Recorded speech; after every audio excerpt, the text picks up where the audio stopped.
This time on Whatever We Want, we talk about the best Christmas movies of all time. We're deciding which Christmas movie is best, and then we're burning the rest and never watching them again. Just kidding. Their time goes down in the description if you'd like to jump around to different points in the episode. We're also joined by our good friend, Evan, our resident expert in all things Christmas. Enjoy! Welcome back to Whatever We Want, where we review content across all mediums and media, movies, TV shows, video games, and beyond to give you the most interesting behind-the-scenes insights, storytelling techniques, all that jazz, and more. We go over everything from Disney, Pixar, Marvel, DC. So without further ado, let's ride that sleigh right on in. PreBanter, pre-peanut butter. Merry Christmas episode, everyone. Evan, thank you for joining us. How are you doing today? I am doing great. This is my favorite time of the entire year. We know. I love Christmas so much. You guys know I love Christmas so much. It's such a happy time. Yeah, so this is the last episode going out before Christmas, so it's technically our Christmas episode, and Daniel, you and I always rag on Evan for celebrating Christmas like in October. So yes, like literally right after Halloween, he's like, "All right, it's Christmas. It's Christmas time." So we decided to give him a chance to defend himself and also put his Christmas knowledge to use. We're gonna invite him to our Christmas episode where we're talking about Christmas movies. We've all got our Christmas sweaters on, and because it's our Christmas episode, like we said for all the holidays, Daniel, you've got your bunny outfit contributing to it. My elf ears? What are you? You tried it. I thought it looked better. You had it as like the Santa beard at first. I thought that looked pretty good. I get that. Yeah, I'll do that. Ho ho ho ho ho. Just be muffled the whole time. I was choosing my hat for this episode, right? And and I chose this one. Now I know a lot of people, those who are watching video, it's a flamingo, right? You know, it's a flamingo. You can see the flamingo. What's special about the flamingo is it has a Santa hat. Oh my gosh. Oh, wait, yes, I have seen that. So it's technically a Christmas hat. I was wondering why you were... and So- like, it's funny because you can't see it when you're just sitting normally. So it looks like you just like have a unicorn pink horn. Yeah, that's what I thought too. Flamingos during Christmas are a big thing at like the beach because like people will put flamingos in their front yard. That's one thing with Evan. He loves the beach almost as much as he loves Christmas. I'll probably put on my backup hat, honestly. Christmas in July is a wonderful time for you. All right. Yeah. All right. So I just want to quickly mention up top, our Spotify Wrapped came out recently, and it's been a big year of growth for the pod. We played in 30 countries, which is like up 400% with listening time. And I believe this whole year we only missed 1 week for the podcast for this whole year. That's a cool hat. Evan just put on a Superman Santa hat. Yeah. So I like that's how cool. he had like hat hair. Yeah. Evan, I want to shout out your Clippy Christmas sweater. That's pretty cool. Yeah. It's like the... Yeah, freaking That's so old dope. retro Clippy, Microsoft Clippy. That's funny. Microsoft released a holiday sweater like 10 years ago, and it was the Windows XP logo. I'm like, you know what? I'm gonna get one this year. I really need to get one. It's Clippy. I've got another Star Wars one. I exclusively have Star Wars Christmas sweaters. Are you guys just ready to jump into main segment? I'm ready. Yeah. So we're talking about the best Christmas movies of all time. I don't want to be like exclusive to people that don't celebrate Christmas, but I was raised Catholic, so that's where my background perspective is, and we're just going to focus on Christmas movies. So we'll put that disclaimer up top.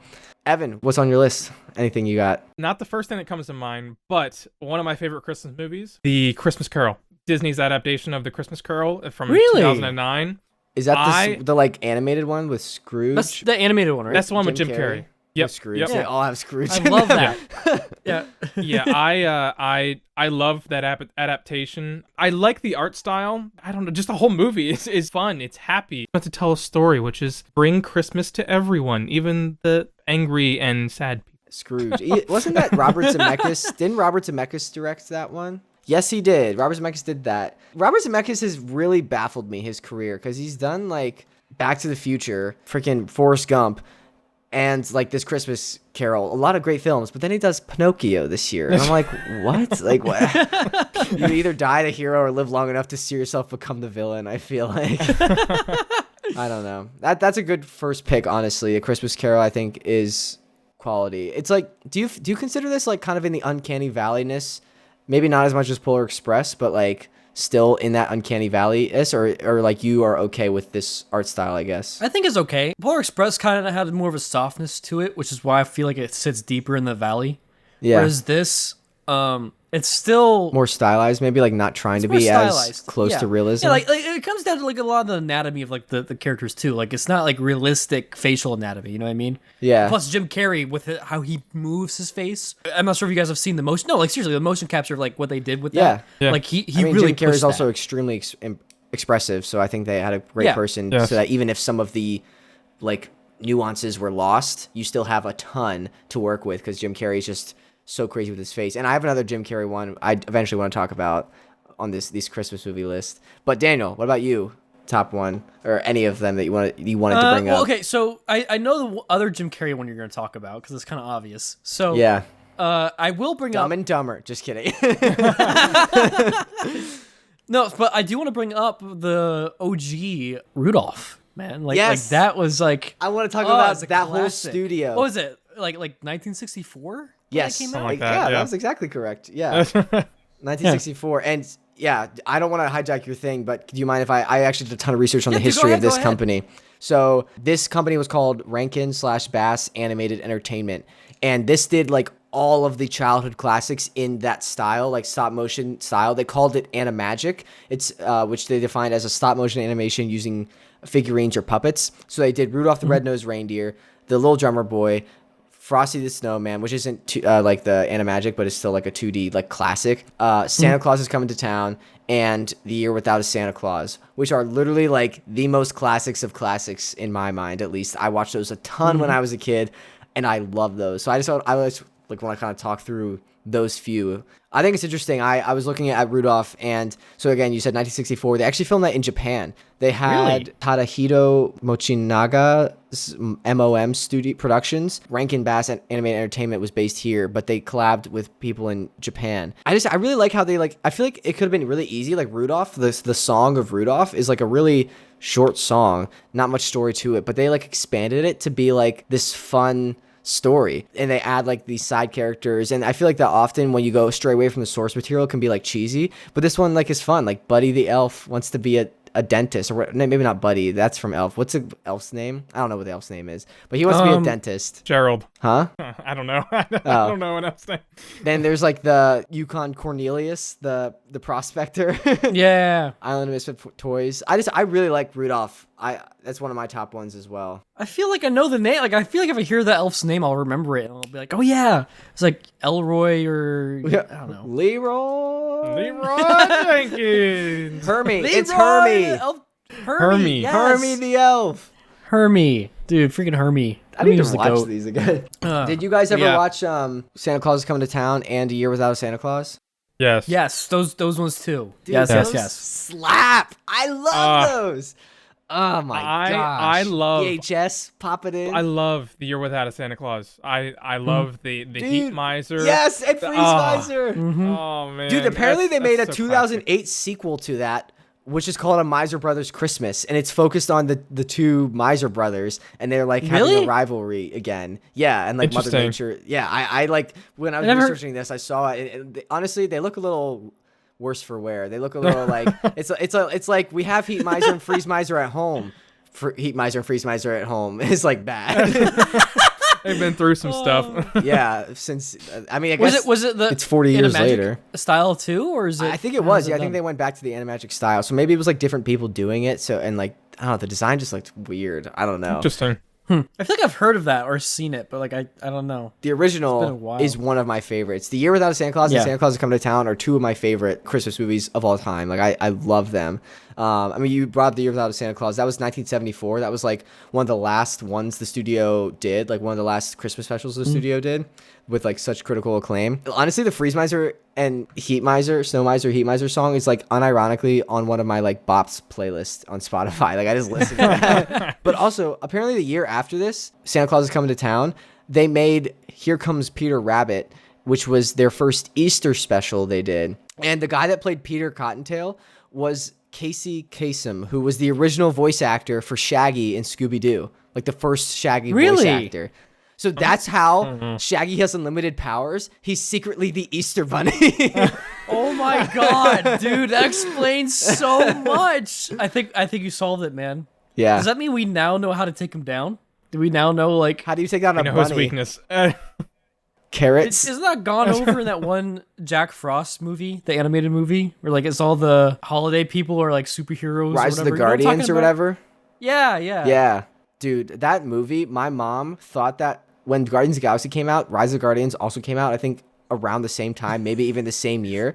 And she told my whole family, she came home and she was like, I got you guys a gift. And we were like, oh, what? And she was like, I got you guys Guardians of the Galaxy. And we were like, yes, let's go. And she like was like, I have it from the car and I'll get it and we'll all watch it tonight. And we were like, yes, okay. We were like so excited. She pulls up Rise of the Guardians and it was the biggest letdown I have ever experienced.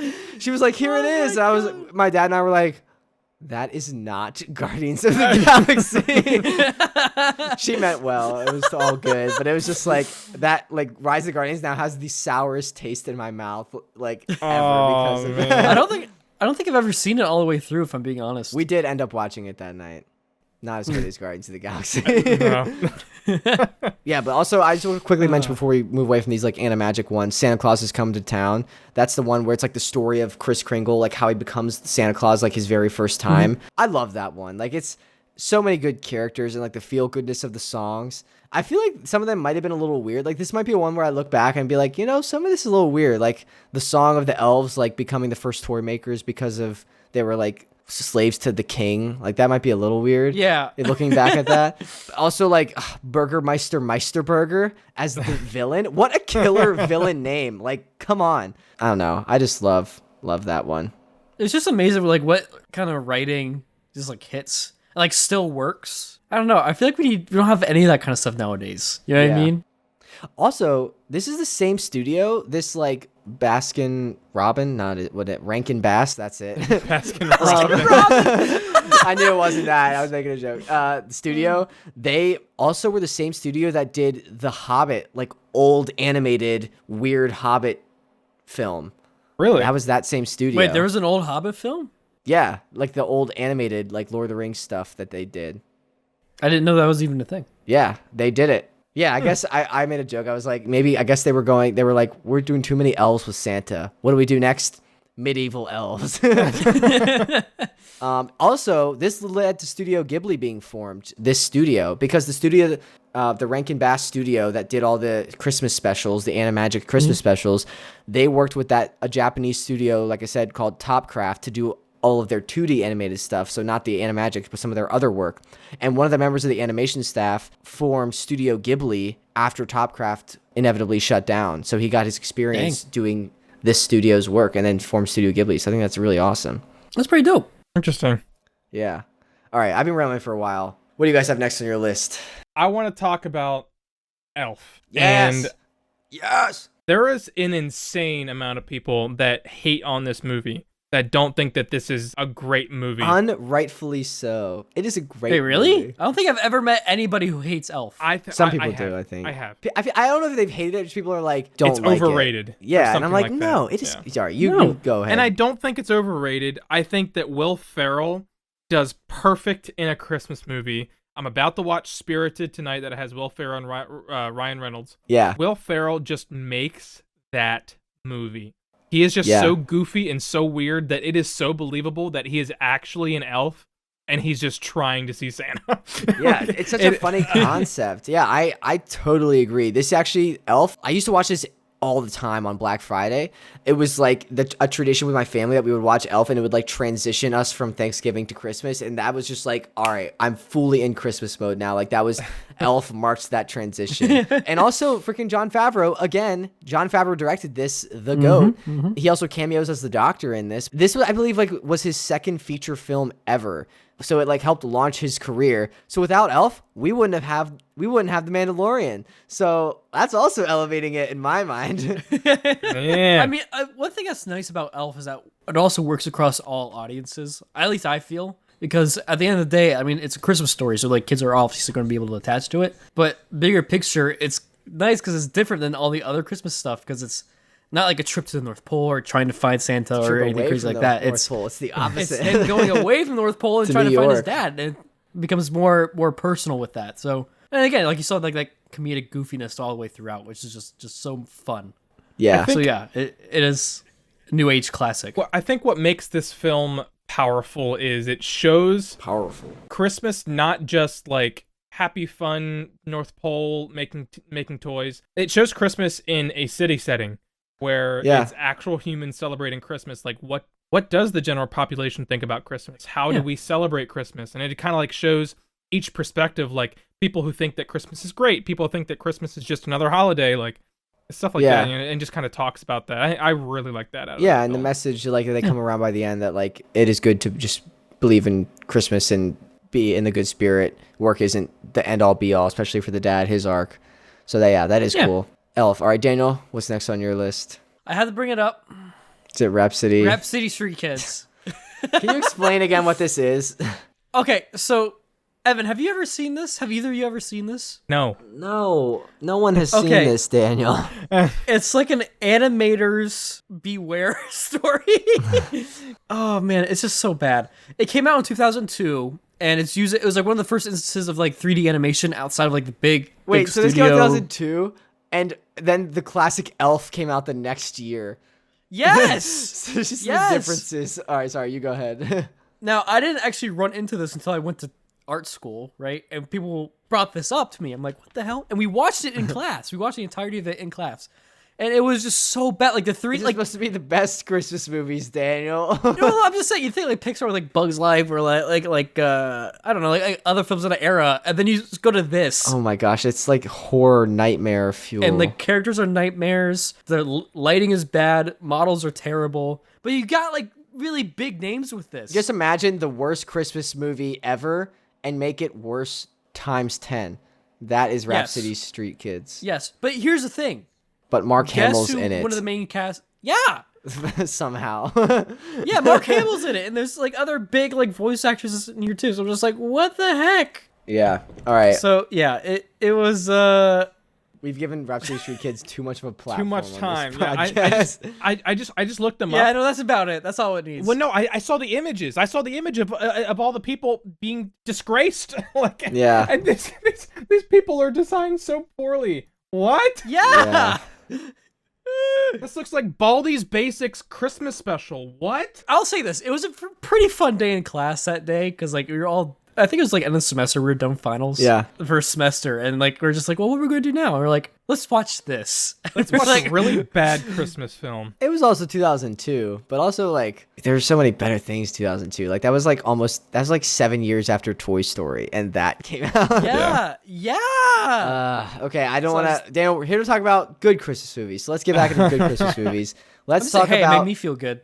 The Grinches, because we alluded to the Grinches. Yes. So there's the animated classic from 1966, like the original OG you think of. Mm-hmm. There's the Jim Carrey version. Again, this is the other Jim Carrey one I was talking about, 2000, the live action. And then apparently the Benedict Cumberbatch 2018 version is not bad, I've heard. I haven't seen it. I still haven't seen it. But I've heard decent things about it. It's good. It's good. Out of those three, I guess two, because we haven't seen the other one, which is your favorite? Nostalgically, I go with the Jim Carrey one. Really? Okay, yeah. Yeah, because I feel like I watched that one more, and that was the one we my family always played more. That's not to say like we didn't watch the OG one. Like I definitely do. Like there's a place in my heart for the OG one, but just the character that was Jim brought Carrey in with did Jim Carrey version. Such a good job. It was amazing. What about you, Evan? Yeah. What are you thinking? I saw all three adaptations of The Grinch. I do like the classic. The new one isn't bad, but the Jim Carrey version, just because of it's a memeable movie. It's like a fever dream, I feel like. Yeah, that's a good thing too, with the memes that came from it. Just the amount of memes and the amount of just faces and expressions that Jim Carrey was able to make as the Grinch just makes it that much better, and it's so good. It's the lovable green monster of the Grinch of Jim Carrey walked, so Shrek the following year could run, could fly. Yep. There's a new green monster in town. I think it's just crazy. Also, just like the concept of the Grinch, if you think about it, is like this green gremlin, horrible monster lives on a hill, terrorizes this town, and steals everything, all of Christmas, because he is salty. And then all of this is happening on a snowflake as well. Like what? Can I tell you guys a theory, an actual theory going around on the internet? Yeah. So my fiance Sarah told me this. Shout out. But shout out to Sarah. My fiance told me this, and basically the reason why the Grinch looks different and looks so different compared to Whoville, The Who's, yeah. is Is he because like a mutated? is He's a mutant. because do you remember, was it in the Jim Carrey adaptation, the Grinch comes down from like a stork? parachute Oh basket. yes. Yeah. From like a There's a stork theory basket. that Grinch actually landed in the wrong Whoville. Oh, there's a Whoville of Basically. Grinches? Basically, there's a theory that Grinch should have landed on the Whoville on the speck of the clover in Horton Hears a Who, because most of those Whos actually look a lot more like the Grinch than they do in the Oh my Whoville, gosh. the Christmas Whoville. I feel like this opens up a door of possibilities to the There's evolution. different Whovilles? I always thought it was the same. Well, think about it. Like, whenever you watch the Horton Hears a Who, it's a speck on a clover. Yeah, and But this one's a whenever you see the snowflake. Whoville on, like, there could be a Whoville everywhere. They just all happen to be called Whoville. Right. This makes me want to know where those, like, where the origin is, Whereville. and like, is there like I would think about, there's almost the door to the evolution of Who's. Like, I guess like at one point the Who's from the Speck broke off from the Who's in Whoville and like the Grinch, but they're all like from the same lineage because they're still like tiny people on Specks that somewhat resemble each other. Yeah, so maybe yeah, just the Grinch and the Who's on the Speck are closer in the evolutionary tree, but maybe the Grinch has like a whole separate economy, ecosystem, Yep. society of Grinchville. I don't know. It's interesting to That's so weird to think about because like we never Daniel's right, we never think about there being multiple Whovilles, but when you also think about it, like there are different specs. There's different specs talked about. Maybe the Whoville is the same, but it's like millions of years difference. Like the Horton Hears a Who one, it takes place around our age because there's like a modern elephant, but maybe the one that happens on a snowflake, we have no context of the outside world besides just the snowflake. So maybe it's in the Ice Age. So it's like generations before the current Whoville, and like it transferred from the snowflake onto like a petal somewhere in the evolutionary chain or something. Yeah. It landed know. and then it heated up, and then it was just, now it's on the clover or something, and then, Yep. Dang. That's weird.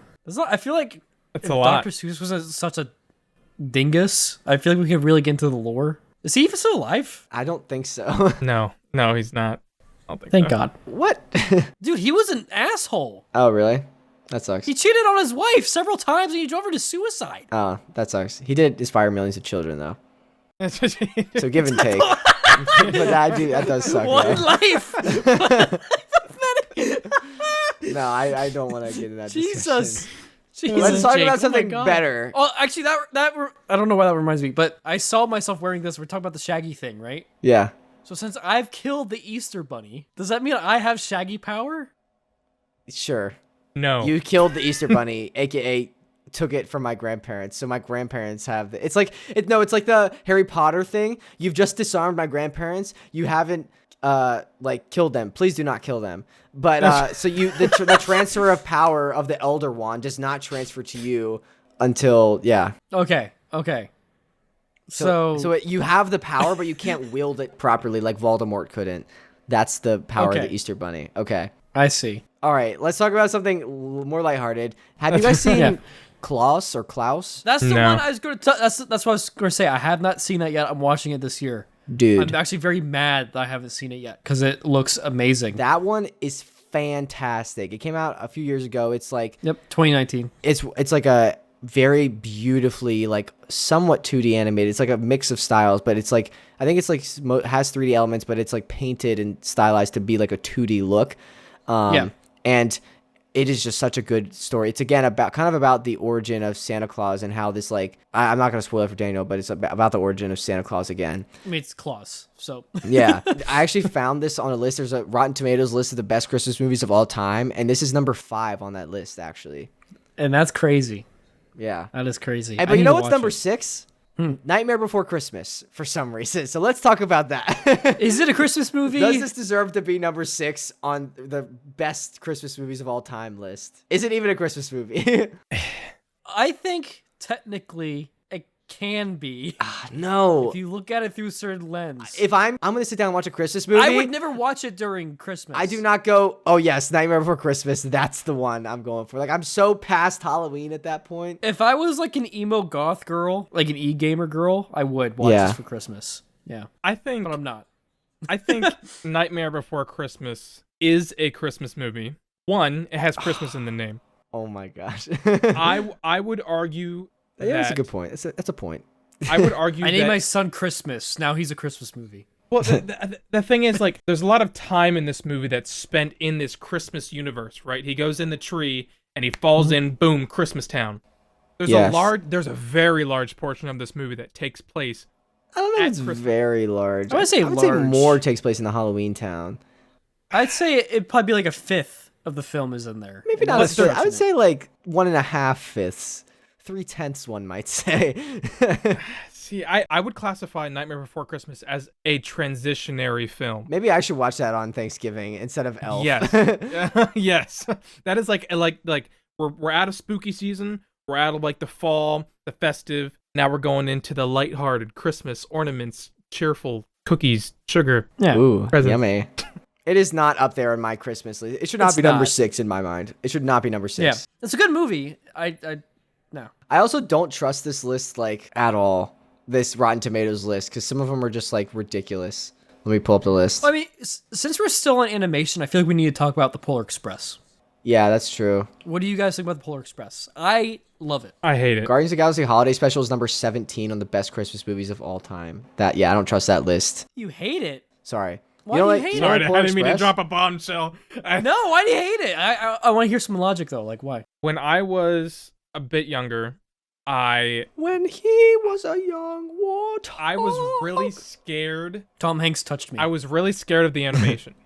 That's fair. That's like fair. the animation. Jake, what did you say earlier? Like it was dark. It was dark. You felt like it was darker. I said it's like more Uncanny Valley. Like I feel like the Jim Carrey Christmas Carol was more stylized and supposed to look animation, but I feel like they were trying for Polar Express to look too photoreal, but didn't get anywhere close. So it just fell in this like Uncanny Valley creepy land. Mm-hmm. I think it's more creepy than cool. There's a lot of times during the movie where like it's cool, like the some of the shots that they did with the golden ticket, or well, not the golden ticket, the train ticket, train ticket going through the air. Yeah, that was cool. But like that animation's cool. I love that. But the way that the characters look. Wait, that was Robert Zemeckis too? What the fudge? Okay. He's done so much. Polar Express walked so Christmas Carol could run again. This is just going to be a recurring thing. Oh, man. I don't know. I just don't like it. I get that. Here's the thing. For me, I understand it's Uncanny Valley, but it didn't bother me like at all. Especially growing up. I was like, hey, it's an animation, It's it was different. I think I didn't know any better when I saw it. I want to say the most Uncanny Valley characters would probably be the train conductors, so I'm being honest. Yeah, like the kids were kind of more like goofy kids, so it didn't really matter, I guess, how crazy they looked. But all the adults, I guess the train conductor kind of looked a little weird. Tom Hanks played like 3 or 4 characters in that movie. It was whatever. But I'm not talking about Tom Hanks. I'm talking about like the guys up at the front. Those guys. Doing they looked a little weird. Their design was off, but it's fine. Yeah. I don't know. My Polar Express story, I think I've talked about this before, but like we played the Polar Express every year in band for high school, and like every year, and so at the end of the year, the way it would work is we would have our concert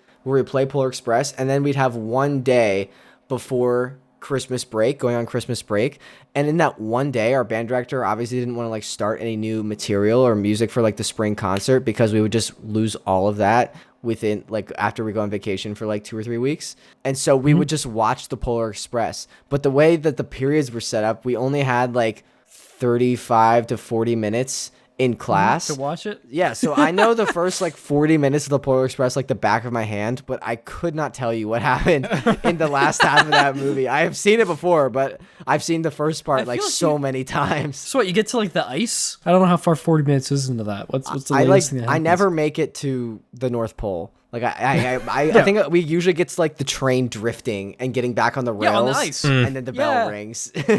I know that timing. That's so weird. Yeah, see, that's one thing that Polar Express is good for is whenever ice it's about to be drifting. Christmas break. And yes, it's a drifting tutorial. No, when it's about to be. do.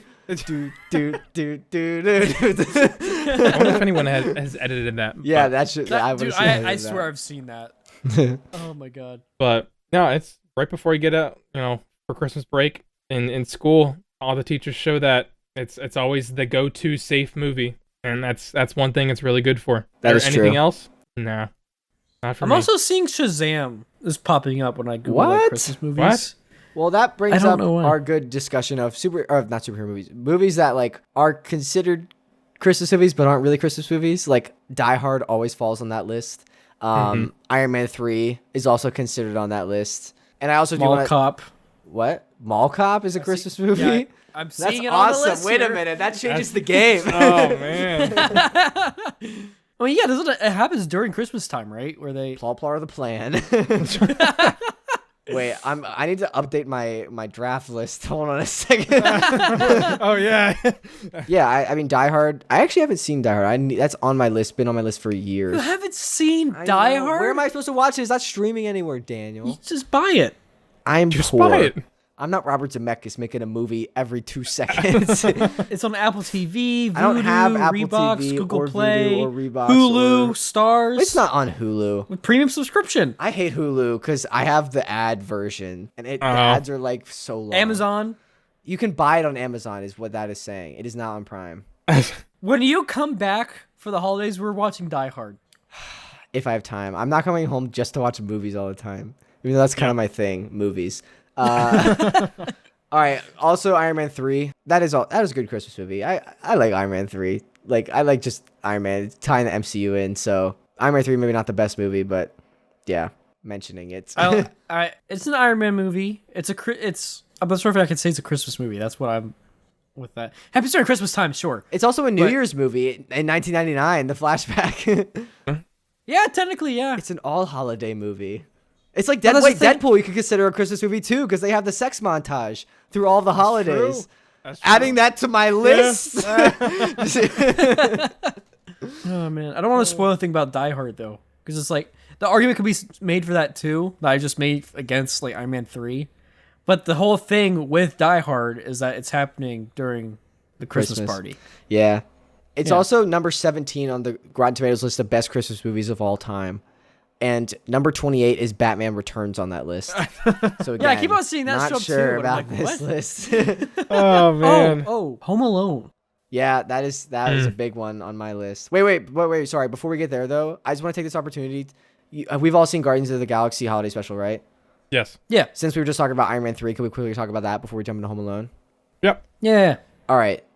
So I just want to shout out Josh McIntyre on one of our earlier episodes. He commented that he thought the Guardians of the Galaxy holiday special was so great and funny. It was cool to see Groot wasn't a skinny teen anymore. So, spoilers for the next few minutes. I'll put time codes in the description of the Guardians of the Galaxy holiday special. I'm just going to kind of give our thoughts on that since that just came out and like our review. Evan, as the non-Marvel guy, what do you think? I loved it. It was so Really? good. I enjoyed the premise of trying to bring Christmas to Star-Lord. Essentially, it felt like a Marvel film, but it had that holiday aspect, which are two things that I love. So I'm just like, I don't know. Of course, I enjoyed it. And to go with that comment, I do agree. I love Groot.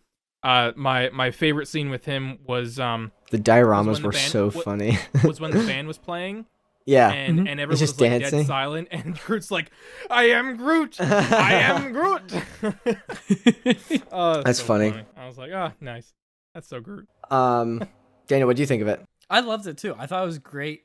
It was really nice seeing that they also canonized that like Star-Lord and Mantis are That's huge. like half siblings. So yeah. And I really think at the end there where they had that moment together really like solidified like I did like that a lot. like hey, the most important thing about this time is like that you have family together and yeah. It was really nice. I really like the direction these special presentations that like Marvel's are doing, like the Werewolf by Night and this, like an hour long kind of like short. I think James Gunn just filmed this, like took a few days. I think he said he filmed this on the set of Guardians 3. They just took a few days out of the schedule to like film this, and it was kind of like a nice recess for him because like the themes of Guardians 3, as we saw from the trailer, are like so dark and like really tough to grasp, and I imagine film. So we said this was a nice like little like break in the middle, just like Christmas. Jovial break. Yeah. Let's take a breather for a minute.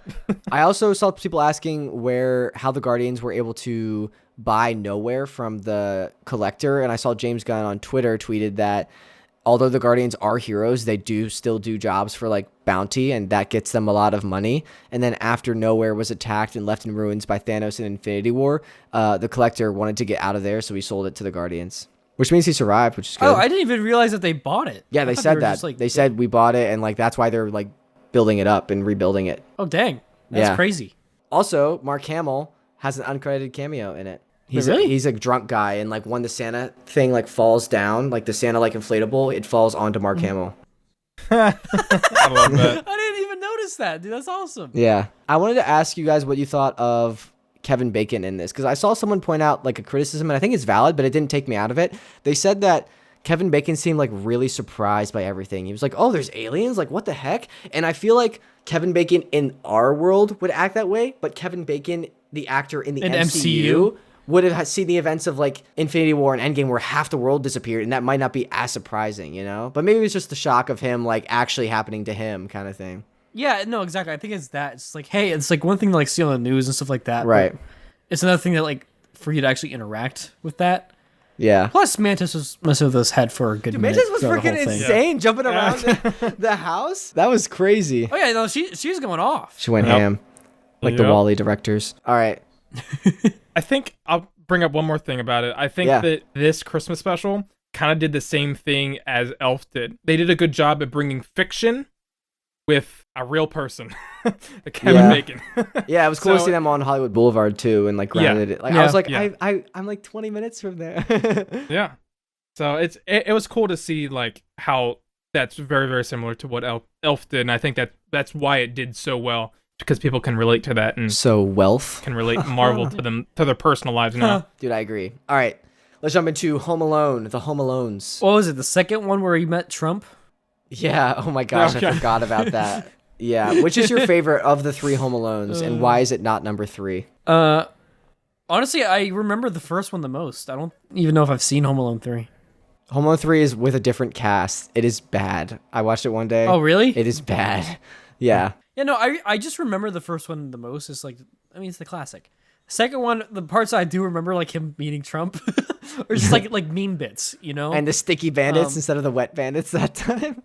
Yeah, first one for me. I do agree half on the first one. I think the first one was really well done, really, really good. I do remember a lot of things from the first one, but when I saw the second one, I do remember liking the second one a lot more. Dude, I don't know the same thing.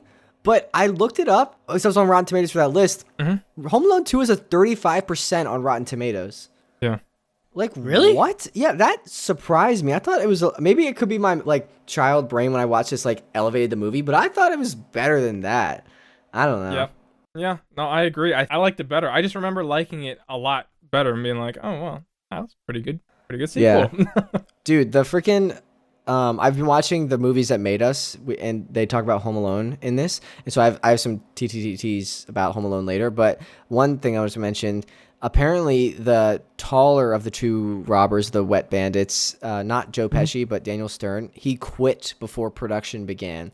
They asked him to go from 6 weeks of work to 8 weeks of work, and they had like a shoestring budget, and so he wouldn't have gotten a raise, and so he declined. And then they actually hired someone else and shot for 2 days with this other actor, but like it wasn't working out, like the chemistry wasn't there with Joe Pesci, so they hired the other guy back, and he was really glad that he got another chance to do it. I also saw recently that Joe Pesci commented on the whole Home Alone series, and he said that it was actually painful to do.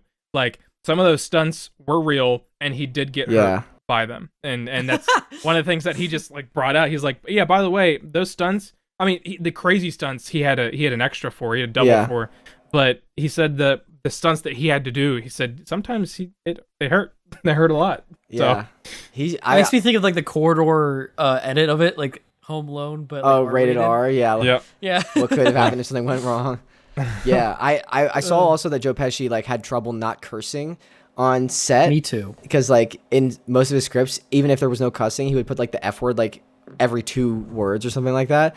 And so for this one, that he like made like a fake like mumble language, which is why he goes like whenever he gets like hurt, he goes flicker like mumbling because he just needed to do something that wasn't cursing. And also, again, this is all in the movies that made us, so I saw a lot of facts about Home Alone. But he had a 7 a.m. call time, Joe Pesci, and he hated it because he wanted to play 9 holes of golf every morning before coming to set. So they pushed his, and like he just wasn't showing up at 7, so they just pushed his call time till 9, and every day he just played 9 holes of golf before filming Home Alone. Oh my gosh, bro, what? I think that's interesting. I don't get golf like that, man. Hey, each their own. I think the first Home Alone is like a classic, but like Home Alone 2, I think also has great elements to it as well. I love that series. That is one of like the classics that I think of when I think of Christmas movies. I agree. I think there's a big one that we're forgetting, but I don't know if I want to say it. No, you have to. You're gonna talk about them all and then rank them. I have one that I'm keeping to myself to have it in my ranking. Just oh my gosh, that's literally what I'm saying. Well, right? I have a ton that I'm gonna go through, so maybe we'll talk about it. What about National Lampoon's Christmas Vacation? love it. Well, that's a good one. I watched that recently. It is an interesting movie. It is. The main driving force of the story honestly felt like a little weak to me. It was just like he wants a raise and also to put on like a good Christmas with his family, which was all right. Mm-hmm. A big chunk of the time the movie was dedicated to him fantasizing about another woman he meets at the store. So maybe that was what like kind of turned me off to it a little bit. Feel weird. Yeah. I also wonder if my perception of this is tainted because I've heard bad stories about Chevy Chase from like Community, and he's like not the best dude. Yeah. So maybe that's like altering my perception. I'm gonna run through a couple more. Prep and Landing, that fever dream with the elves. I've never seen it. Oh, I know what you're talking about. Yeah. But no, I've never seen it, but no. I haven't either. It's a Wonderful Life. Something like the Santa Claus. That is good. I am going to talk about that, but I want to run through just a couple like ones that I don't have much to say about quick, and then we'll talk about the Santa Claus. So, Christmas Carol, Prep and Landing, It's a Wonderful Life, Jingle All the Way, that Schwarzenegger one. Yeah, dude, you haven't seen Jingle All the Way? No, I've seen parts of it. I'm just saying, I'm running through some of these I have seen, some of these I haven't, but I'm just running through some that Dude, I love Jingle All the Way. That's so I think I've seen clips Turbo of this. Man. Yeah, and when I'm so confused with the plot because I've never seen them all connected, so I'm just like, how do these all connect? Like, whatever. What about Charlie Brown Christmas? What about the Fred Claus? Oh, I have not seen Fred Claus. You've never seen Fred Claus? No. So it basically the story is it's Santa's brother. Yeah, I know the concept. That has to take care of Santa, and Santa gets really really sick. And basically Santa's like, look, you got to deliver these presents for me or Christmas isn't happening. And it's a funny but like wholesome movie. Yeah, I have heard good things about that. All right, let's jump into the Santa Claus trilogy. I love these, honestly, the Tim Allen ones. Mm-hmm. Like, I really like these. It's like a really interesting concept. Like the role of Santa Claus is like a mantle, and people keep replacing him. That's how he's been around for like thousands of years and generations. If you're just thrust into the role of being Santa Claus, how would you react to that responsibility? I think that's funny. And just like the dynamic between like the elves that all know what's going on, but like Santa's like basically drowning in this new role. Out of the 3, which is like your favorite, like the first, well, let me just run through the first one is like him becoming Santa Claus. Second one, he has to get a wife. And then the third one is the escape clause, and he like accidentally wishes he's not Santa, and then freaking Martin Short. Jack Frost comes and steals the role of Santa. All right, which is your favorite? Go. Wait, isn't it the second one where he makes like the toy version of him? Yeah, like the robot Santa. I still remember the first one probably the best. The second one, although I feel like has I hold near and dear too, because I remember a lot of the plot points in that, and it was like it was nice seeing like I don't know him battling himself in a different way. I also thought the way they did the toy version of him was kind of funny looking. You know, we always complain about Marvel being just like the villain is the opposite of the character of the hero, but in a different suit. But this is literally just like a robot clone of the same guy. I think that while they all have their good merits, the Santa Claus, the first one, never got better after the first one. I think you're right. I need to rewatch that one. I have a huge high place in my heart for the Santa Claus 3, which is arguably probably like the worst of them. Like, especially Rotten Tomatoes, it's like 17%. But that was one of those movies where we had a little DVD player in my car for my sister and I. And that was like one of the 5 DVDs we had in our car. It was like The Incredibles, The Santa Claus 3, and like a few others. Harry Potter 2 was one of them. So that was like one of the 5 DVDs that we kept rotating between anytime we would go anywhere in the car. So I've seen the escape clause like a million times, like even like nowhere near Christmas, just because, and like just that being drilled in my head, I was like, this is familiar, this is fun, like family fun. So I think that's like elevating it for me. So that is like really high on my list. But I think the first one is still like really good. One hot take. Charlie, right? Santa's son. Yeah. By Santa Claus 3, they made Charlie completely irrelevant. They did. Like, like out of the story, like Charlie doesn't even matter. Santa Claus's son, shouldn't he be like a part of the movie a little bit? But Santa Claus 3, they're like, nah, get out of here. Like, you're not. We're gonna bring in this little girl, this ginger little girl, and she's gonna do everything for you. Do whatever you want. You're not part of the story. Have you watched, there's a new show on Disney Plus, The Santa Clauses. It's coming out now. That is a continuation of this story with Tim Allen and his family. Yep. I saw the trailers. And Charlie makes a cameo. Like he's in it for a scene. So does Bernard. The point of the show is like Santa Claus is trying to like retire. They start asking like all the questions that come around about that. Like what happened to the Mrs. Claus of the Santa that Tim Allen took over for? Like she was just like gone when Tim Allen came into the picture. Like what happened to the family of the Santa that just like died that one night when Tim Allen took over, and how come the elves like never mourned or mentioned him? Like they just like completely forgot about him. Like what happened to that guy? They talk about that a bit. It's kind of weird. It's like, yeah, Santa's kid becomes a horse girl in this new show. Literally that happens. Like a literal horse girl, or like, oh, she likes horses, horse girl. She's a horse. She calls herself. She says, "I'm going out with all the other horse girls." At one point in this last episode that just came out. That's contemporary. That's what I want to put it. No, that's contemporary. That's contemporary. All right. That's all I had to say about Christmas movies. Do you guys have any more you want to talk about before? Oh, dude. Yeah. You know, there's one big one that we're missing. A Christmas Story. Oh yeah, I do have it on my list. That was one that my dad loved. I have never seen it. What? I know he's been telling me to see it. I'm like, what the? It's sin. I know. They just. I know. I need to see it. It's one of those movies where you see it once, you'll see it again, and then you're like, okay, that's enough. I don't need to see it anymore. No, I love it. I think it's so fun. I mean, I love the movie. I love the movie. It's just, it's not like I've already processed everything. I've already seen everything in the movie. I don't need I've been through the trauma of the movie. Like I've gone through seeing the movie so many times where I'm just like, okay. I mean, I'll put it on the background on Christmas. It'll be on in the background. I won't watch it. I like it being in the background. All right. So. I can respect that at the very least. I guess in our ranking, our rank rally, we'll talk about our favorite Christmas movies of all time. Yep. Yep. So are you guys ready to jump into TTTT? I have a Christmas double special for you guys, too. Ooh, oh, yeah. What do you got this time? Double feature. All right, so this is the first one. This is all from the Home Alone thing I just watched. Did you know that they filmed most of Home Alone in a high school gymnasium? Really? What? Yeah.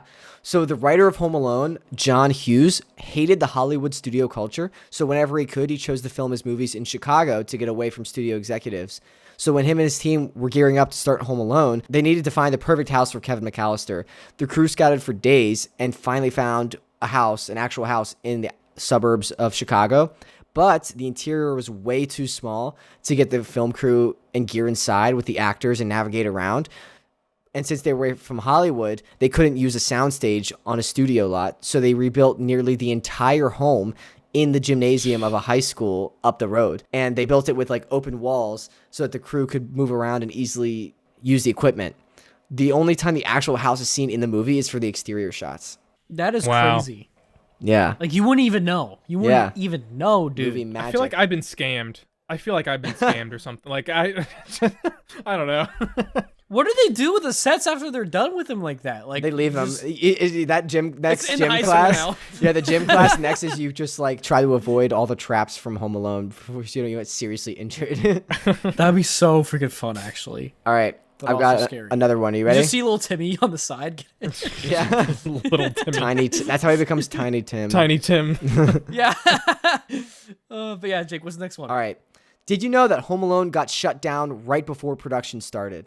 Got Really? shut down? Yeah, it's completely shut down. When the creatives behind Home Alone pitched the movie to Warner Brothers. They promised they could make it for a budget of $10 million, and they got the green light. As they started building the sets and hiring actors for pre-production, the cost ballooned, and they came back to Warner Brothers and told them they would actually need $15 million to complete the movie. And Warner Brothers was not happy, and they immediately shut down production and told the creatives they were fired, like on the spot. Everyone started freaking out until one of the producers actually went behind Warner Brothers' backs to show the script to an executive at 20th Century Fox to try to secure funding from another studio. Legally, at this point, the creators of Home Alone were not allowed to show the script to anyone outside of Warner Brothers, especially another studio, for a while until the deal ended, and it had not ended yet.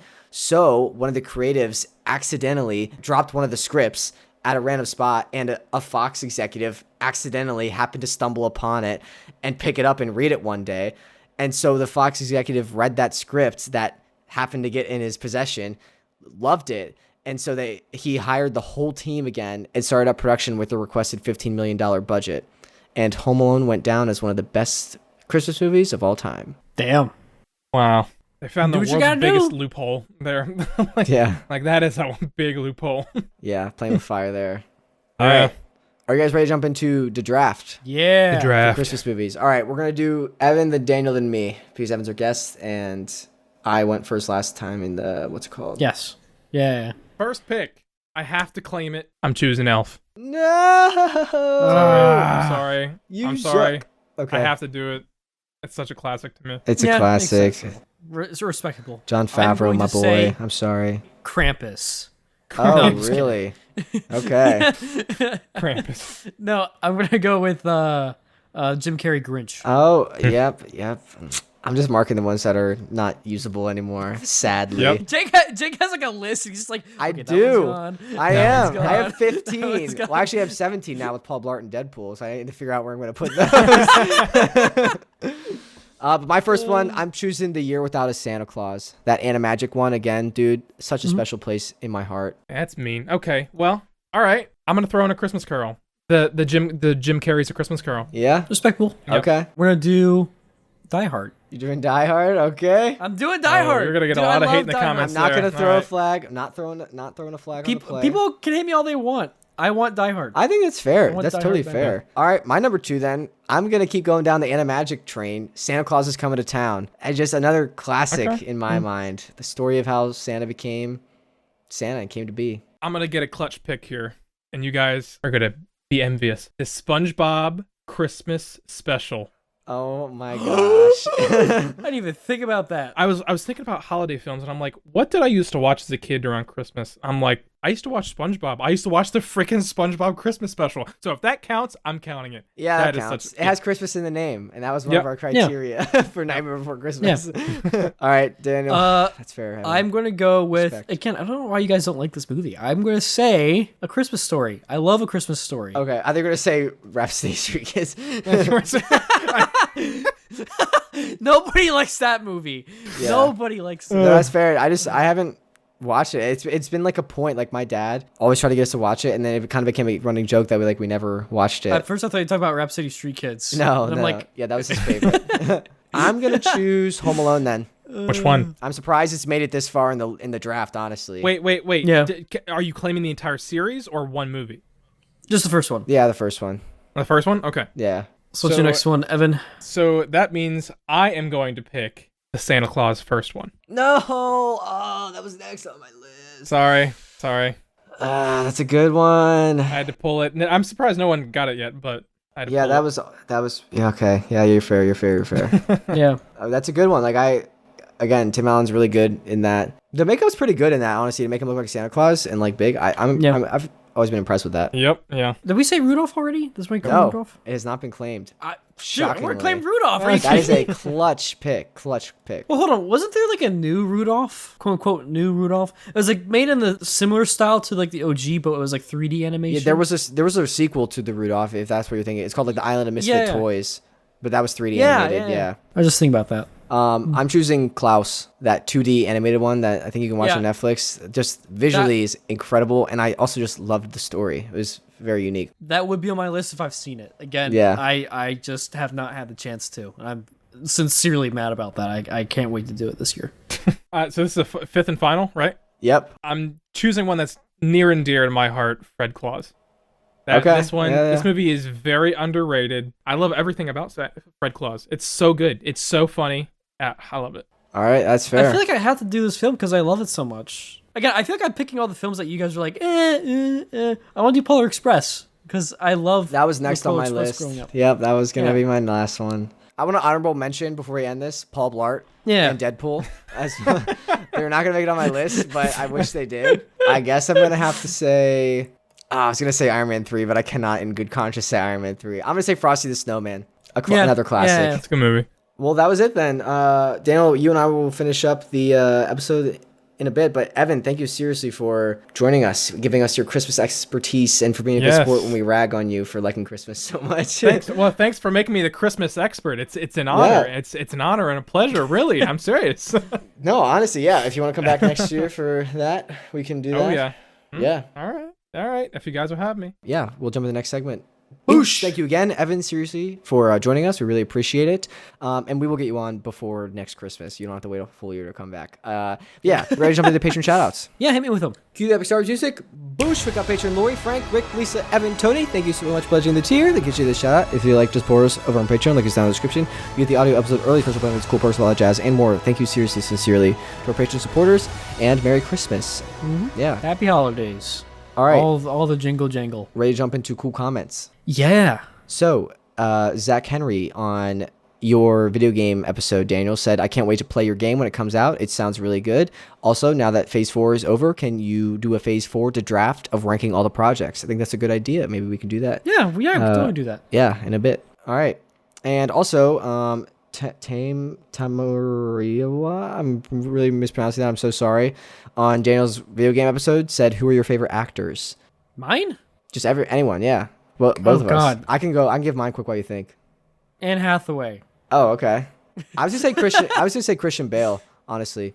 I really like Christian Bale, his work. I think I responded to his comment. What else did I say? Jon Favreau, but I also like him because he's transitioned into Yeah. Yeah. So those are some of mine. I mean, Hugh Jackman is obviously up there. Oh, Ryan Reynolds also. Keanu Reeves is also just a down-to-earth, really cool guy. Yeah. Like any interaction you see with him, like where he's just there, like he's super chill. He's super nice. Super. Very humble. You ready to jump into the introduction? Yeah, just tell me when. When? We just talk about what we want to talk about, and now we're done. Thank you seriously, sincerely to everyone. We really appreciate you guys sticking around. Merry Christmas. I believe we have one more episode. Feliz Navidad. In this year after this, and then it's into 2023, and our podcast will officially have gone from 2019 to 2023. So, wow. Dang. Thank you for being with us at any point in the journey. Make sure to check out Rapsittie. Yeah, Street Rapsittie Kids. Also, this Friday when this goes out, Daniel's game will have launched the demo, so definitely check that out. Yes, please go check it out. It's called RUINWAKER on Steam. Yeah, it's all linked below. It's a VR sci-fi title. So yeah, if you like sci-fi shooting stuff, go ahead and give that a look. Goodbye. Bye.